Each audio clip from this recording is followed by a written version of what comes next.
I don't remember Robin Hood taking money from the poor to give to the rich. The Great Awakening is here. It's wonderful. It's beautiful. And I love this story about GameStop. That's what we're going to be talking about today. But first, I have to thank Ralph. Ralph, thank you for the PayPal donation and the kind message that you left for me. Your support means a lot. Thank you so much. All right, let's get this party started. Got this article here from the Federalist. The GameStop saga isn't about finance. It's part of the ongoing war between elites and populists. The rules are simple. Heads, Wall Street wins. Tails, you lose. Exactly. For those who haven't heard, there is a bit of brouhaha brewing with the video game retailer GameStop, which is publicly traded. Much of Wall Street soured on the company, believing it to be the next Blockbuster or Radio Shack, a dinosaur from a bygone era that has no hope of succeeding in the increasingly internet-run future. As a result, a major Wall Street hedge fund worth billions decided to make a bet that the company's already low stock price would just keep going lower. The traditional way to make money in stocks was to find a company that was worth more than what its stock price indicated, purchase that stock at a bargain, and then make your money either through the company's distribution of its profits back to its equity owners or the appreciation of its stock price. Buy low, sell high. But you can also make money on a company to eventually circle the toilet. This is called shorting. To make money off a company that's not making any, you short its stock by borrowing a share from an existing owner, immediately selling it and getting the cash proceeds from the sale, and then buying the stock back when the price dips and returning the share to the original owner. It sounds simple enough, but it's also extremely risky. Because you're borrowing an asset, you have to pay interest on the debt. And over time, that can get increasingly expensive. If the stock drops like you expected, those carrying costs can destroy any profit margin you thought you'd earn. And if the stock price goes up, you could be facing financial ruin. That's because when you short a stock, your losses are potentially unlimited. Think about it this way. If you buy a stock for $25, the most you could possibly lose if the entire investment went belly up and the price fell to zero is $25, the price you paid for the stock. On the flip side, your gains are potentially unlimited because who knows how high the stock price could go.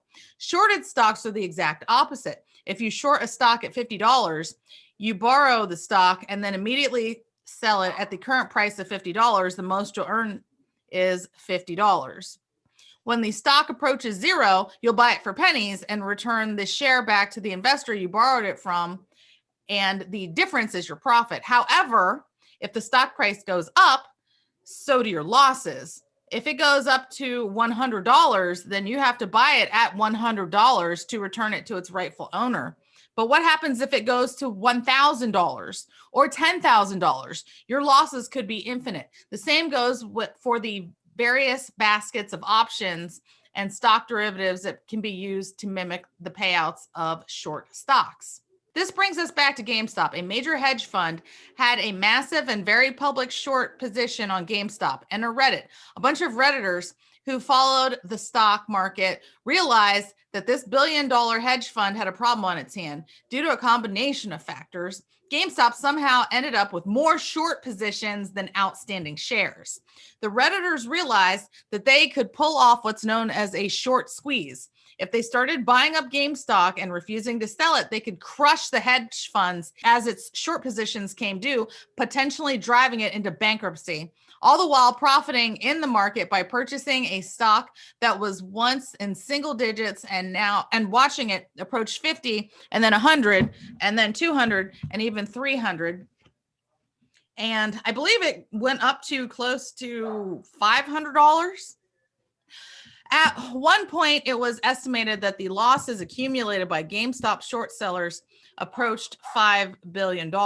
Melvin Capital, the now notorious hedge fund with the huge GameStop short position, eventually required an infusion of $2.75 billion in cash from an even larger hedge fund to cover its position and remain solvent.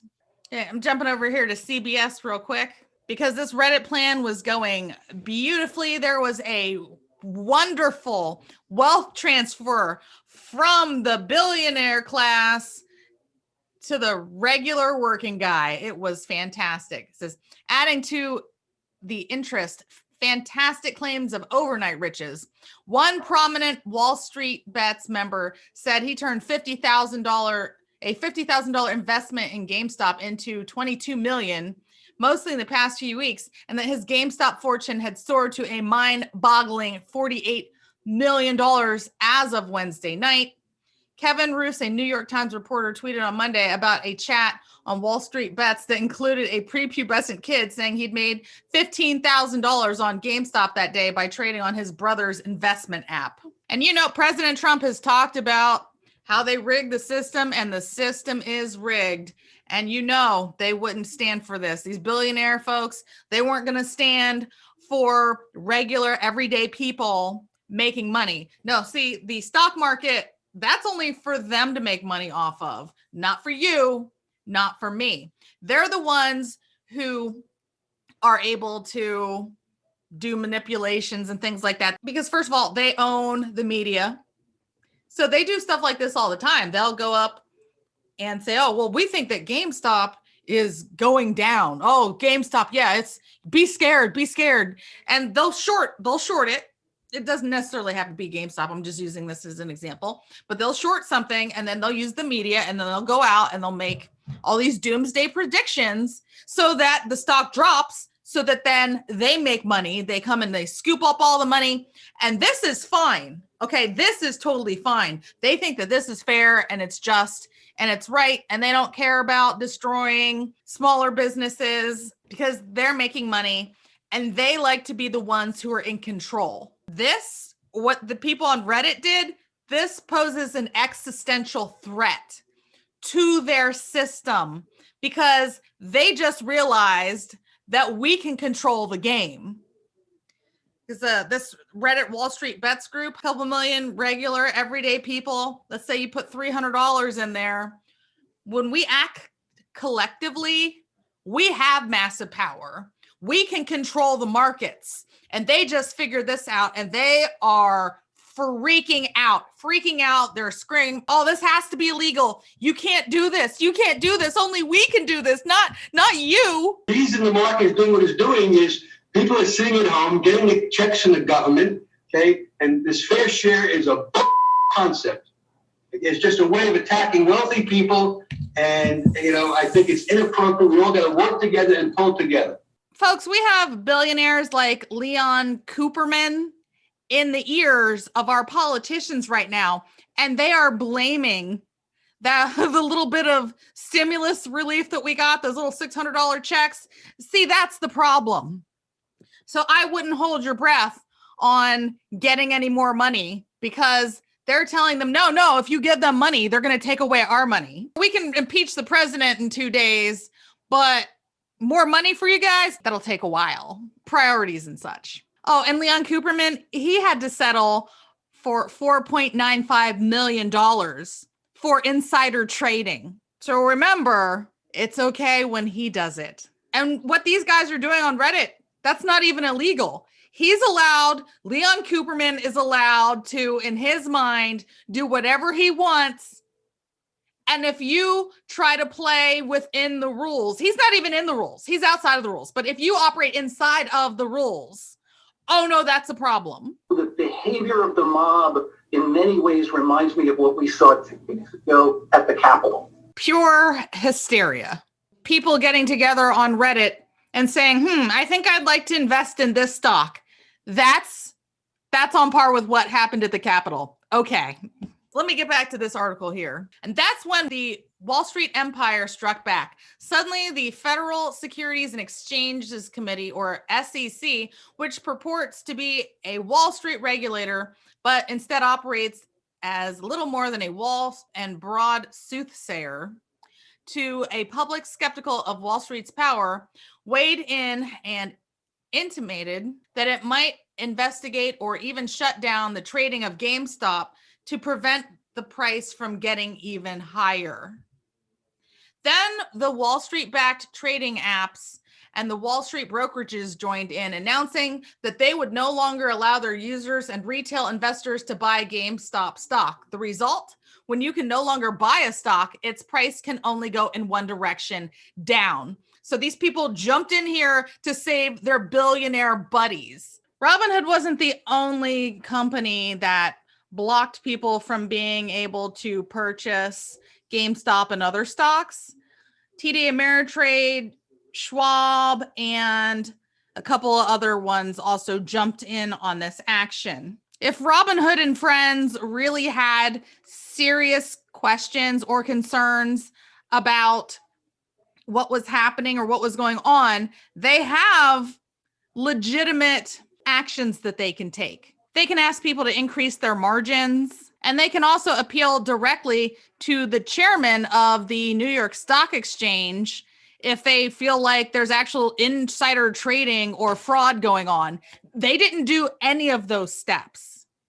No, instead, they took it upon themselves to hurt the little guy, to crush them. It doesn't seem like what they did was legal, and there's a big class action lawsuit going on with it now, but we will see. We will see how this goes. I think these people need to be in jail, but at the same time, it's also really good that the whole world here needs to wake up to this. They need to wake up to this and see what's really going on. What took place and the decisions that you made to limit so many of your customers' ability to buy stocks like GameStop, questions about whether you have a liquidity problem, whether you're trying to protect them from themselves, whether Citadel did this. Explain what happened today. Thank you for having me on the show again, Andrew. So what happened today was, as you pointed out, we had to make a very difficult decision. It's been a challenging day. We made the decision in the morning to limit the buying of about 13 securities on our platform. So to be clear, customers could still sell those securities if they had positions in them, and they could also trade in the thousands of other securities on our platform. So it was a difficult decision, and that's what we had to do as part of normal operations. Normal operations. Okay, so I got you. Normal operations means when the little guy is starting to make money, you shut it off. Those are normal operations. And I've been ranting and raving all day. But what is going on Wall Street? The way they have absolutely cheated, stolen, robbed everyday people who have been investing with Robinhood and other E-Trade accounts and all this stuff by saying, hey, hedge funds are getting smoked. Billionaires are getting smoked. So we're no longer going to let you trade on certain stocks, GMC, AMC, NOC. We're just shutting it off. You can't buy those stocks anymore. You can only sell them. We are going to crash those stocks so all our hedge fund billionaire friends can get out and not get killed. It is one of the most remarkable, illegal, shocking robberies in the history, in plain sight. In plain sight. No closed door meetings, nothing behind.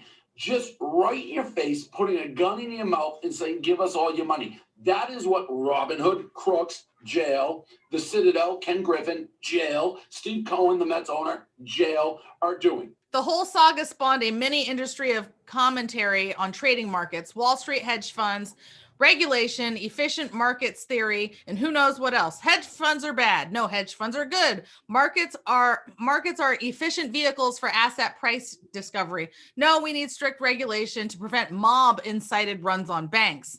They all miss the point. What's happening right now has nothing to do with hedge funds or free market or pricing theory or any of that. What's happening right now is another front in the major war taking place in institutions and countries across the world. It's the elite versus the populace. Wall Street has a long, sordid history of viciously crushing short sellers. It's something of a local pastime. Just ask David Einhorn, who wrote an entire book on the industry's efforts to destroy him for the crime of shorting the stock of a bank that was covering up the fact that a large chunk of its loans were garbage and would never be paid back. The GameStop saga isn't about the benefits or evils of short sellers.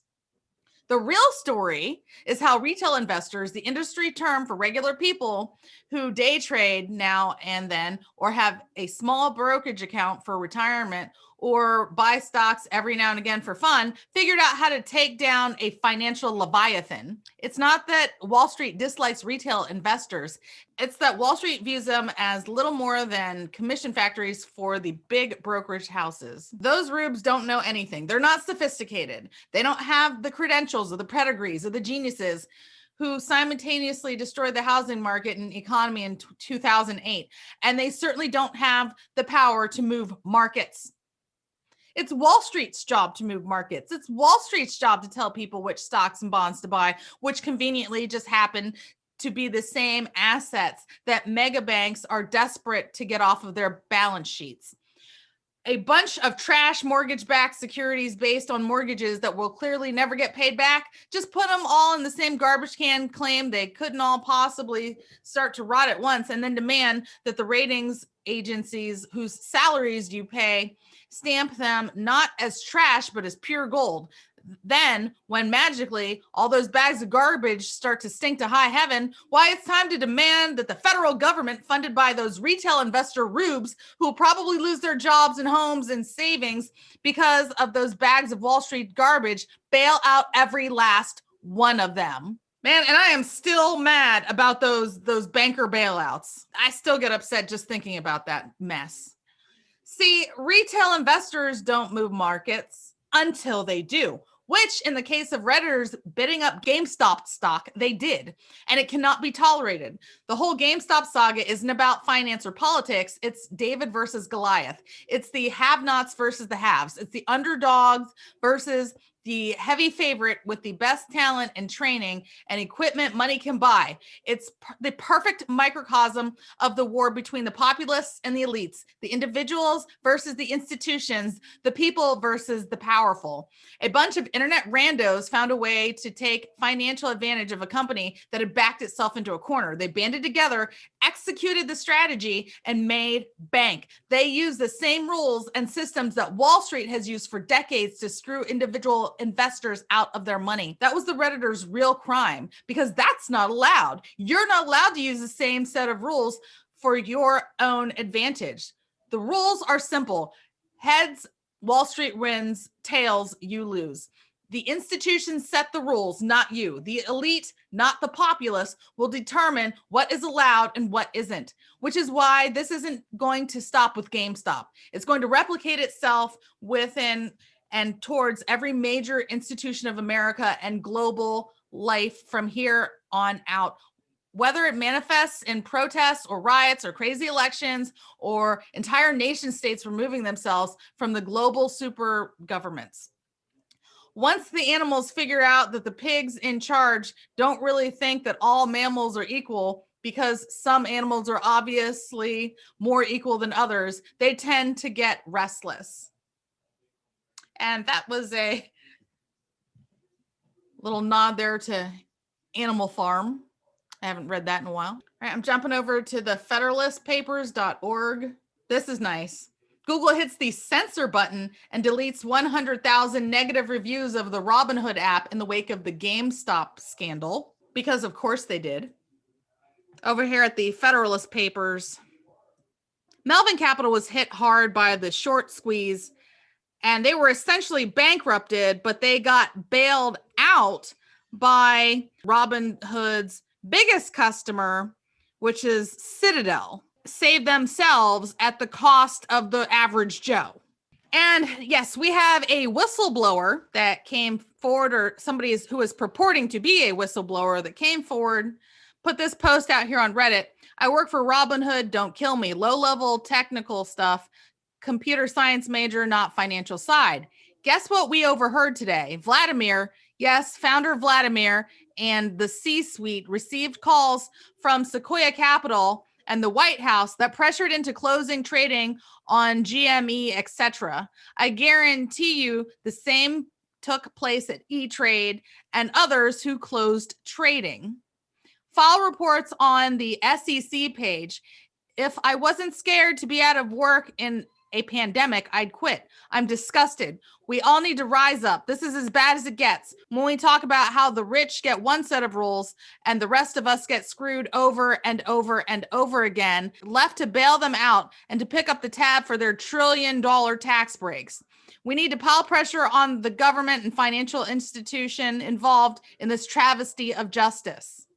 I'm taking a massive career risk, even posting here, but F these MFers. Oh, I agree with the F these MFers. fully. And I absolutely believe that this guy is telling the truth here and that the White House pressured them into closing trading. And the reason why I believe that is because Janet Yellen, who Biden tapped for the job of Treasury Secretary just weeks ago, ties into this whole mess. The left-wing outlet Slate reported one of the individuals who would be expected to weigh in on the Robinhood saga is Treasury Secretary Janet Yellen. Complicating this issue, though, is that Yellen has been paid $7.2 million in speaking fees since 2019 by a long list of corporations, including many major banks and investment firms. One of them is Citadel. Her disclosure form doesn't distinguish between Citadel Securities and Citadel LLC, which she got $810,000 for 2 speeches and a series of webinars. Robinhood carries out those trades by routing them to other firms to execute in actual relevant markets, i.e. computer somewhere. One of those firms that does that for Robinhood and in fact pays Robinhood for the privilege is Citadel Securities. Citadel Securities and Citadel LLC are owned by billionaire Ken Griffin. Citadel did not give Janet Yellen $810,000 because she's some sort of rousing speaker. They did this to buy access. And now it's time for her to pay them back. And I believe that that is exactly what happened. And that's why I believe that that is a real whistleblower and that the White House did contact these places and tell them, hey, like these guys who give us all this money, they're losing money. Help them and screw over the little guy. Absolutely. Absolutely. And that's also why they can be on this and handle this right off the bat, like immediately. But don't hold your breath on a COVID relief check because they think you're just going to use that money to take their money from them. I had a follow-up on the markets and everything that's happening with GameStop. You did mention, I believe, yesterday that the Treasury Secretary is monitoring the situation and she's kind of on top of it. There have been some kind of concerns about her previous engagements with Citadel and speaking fees that she has received from Citadel. Are there any plans to have her recuse herself from advising the president on GameStop and the whole Robinhood situation? Well, just to be clear, what I said was that we have the Treasury Secretary is now confirmed. Obviously, we have a broad economic team. The SEC put out a statement yesterday that I referred to, but I don't think I have anything more for you on it, other than to say, separate from the GameStop issue, the Secretary of Treasury is one of the world-renowned experts on markets, on the economy.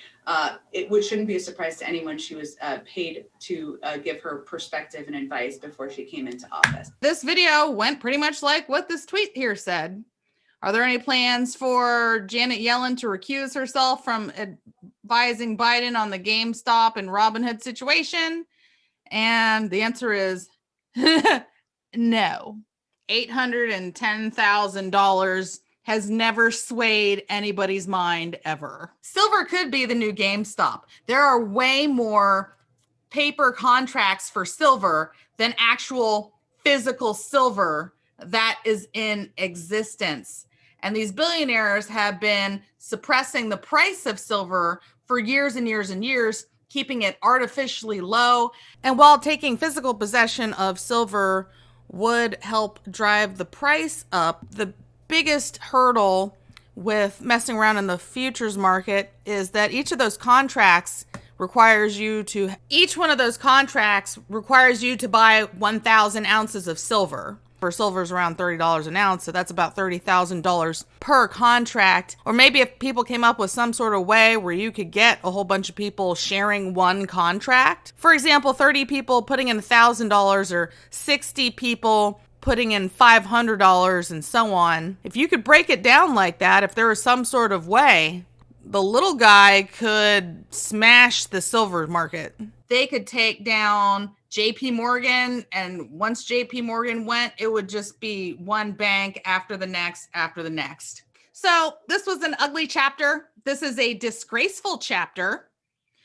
But as I said, the Great Awakening is happening. This is good. I love that so many people from both sides of the aisle, pretty much everybody is on board with how awful this is and how disgusting this is and how we shouldn't be robbing from the poor to give to the rich. People need to see this, though. They have to have their eyes have to be wide open. These guys are jamming red pills down the throats of the American public, and I love it. These guys are also trying to have Reddit banned, or these people banned from Reddit. Now, no, it's because it's hate speech, okay? When people get together, when the common man gets together and they say, hey, you know what? I like GameStop. I'd like to invest in that. Oh, that's hate speech now. Next, it will be racism. It will be racism and hate speech. No, you have to ban it. No, you have to get rid of it. No, you have to, if they are downgrading apps or giving apps bad reviews, you have to wipe that out. No. You can't have us having any control. But I love this. This should hopefully help bring us together. But people are waking up. Good things are happening, and the best is yet to come. Have you ever thought about what it would look like if we had a president that really did go after political corruption? He'd have to be an outsider. Someone that didn't get rich by taking bribes for political favors. Someone that would question why so many members of Congress became multimillionaires on an upper middle class salary. Someone that would expose their nihilism and pay for play schemes. I said, I'm telling you, you're not getting $1 billion. I said, you're not getting $1 billion. I'm going to be leaving here. And I think it was, 6 hours? I looked, I said, I'm leaving in 6 hours. If the prosecutor's not fired, you're not getting the money. Oh, son of a bitch. Got fired. Would this president be welcomed with open arms? What about the corporations that paid money to those politicians? Would they be happy about someone preventing them from buying influence? No, of course not. This is what it looks like when you drain the swamp. You are mercilessly attacked on all sides. And the utterly despicable way that President Trump has been treated would have broken a lesser man. Our movement is about replacing a failed and corrupt political establishment with a new government controlled by you, the American people. The Washington establishment and the financial and media corporations that fund it exist for only one reason: to protect and enrich itself. The political establishment that is trying to stop us is the same group responsible for our disastrous trade deals. They've stripped away these towns bare and raided the wealth for themselves and taken our jobs away out of our country, never to return unless I'm elected president. Anyone who challenges their control is deemed a sexist, a racist, a xenophobe, and morally deformed. The Clinton machine is at the center of this power structure. We've seen this firsthand in the WikiLeaks documents, in which Hillary Clinton meets in secret with international banks to plot the destruction of U.S. sovereignty in order to enrich these global financial powers, her special interest friends, and her donors. Honestly, She should be locked up. The most powerful weapon deployed by the Clintons is the corporate media. Hillary Clinton is also given approval and veto power over quotes written about her in the New York Times. They definitely do not do that to me. In my former life, I was an insider as much as anybody else, and I still know